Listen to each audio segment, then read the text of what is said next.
Hello friends, আজকে আমরা কোষে দেখি টু এর দাগের একেরগুলো করব। তো চলো স্টার্ট করা যাক। এখানে কি বলেছে, 8a³ ডিভাইড 27x⁻³ তার পাওয়ারে হচ্ছে 2/3। ঠিক আছে, তার মানে 8a³ ডিভাইড 27x⁻³ ঠিক আছে।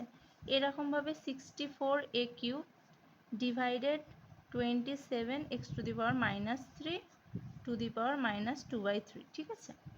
এবার আমি তোমাদেরকে একটা ফর্মুলা লিখিয়ে, আমরা সূচকের অঙ্কে কি দেখেছিলাম, যে সূচকের অঙ্কে বলছি, সূচকের একটা ফর্মুলা দেখেছিলাম যে x ইকুয়ালস টু এই x⁻1 ইকুয়ালস টু 1/x। তাহলে 1/, এই 27x⁻³ আছে, এটাকে তাহলে আমরা এইভাবে লিখতে পারবো, 8a³ 1/27x³ এরকম লিখতে পারবো তো।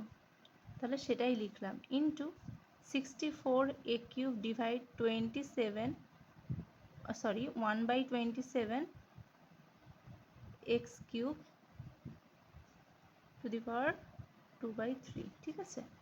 এবার দেখো এখানে 8a³, এবার তাহলে এইটা এখানে গুণ হয়ে যাবে না, 8a³ ইন্টু 27x³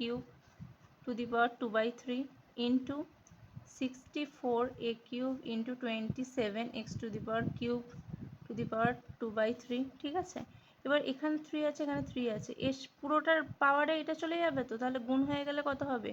আচ্ছা, প্রথমে আমি এটা পুরো ভাঙি, ঠিক আছে, না হলে তো কাটাকুটি করা যাবে না। 2a³ মানে তো 8a³ ইন্টু 3x³ তাই তো, 2/3 ইন্টু 64কে কি লিখবো, 4a³ ইন্টু 3x³ তার হোল টু দি পাওয়ার 2/3 ঠিক আছে।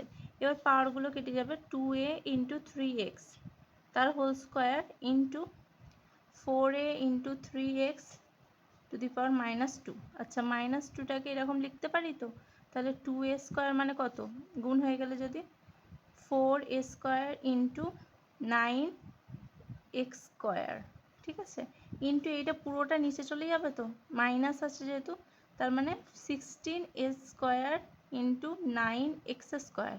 এটা কেটে গেল, 4 4 যা 16, আর a² কেটে গেল, তার মানে আমাদের অ্যান্সার কত, 1/4। এটাই হচ্ছে আমাদের অ্যান্সার। যদি ভিডিওটা ভালো লেগে থাকে একটি লাইক করো এবং চ্যানেলটি সাবস্ক্রাইব করে নিও আরও নতুন নতুন ভিডিও পাওয়ার জন্য। টাটা।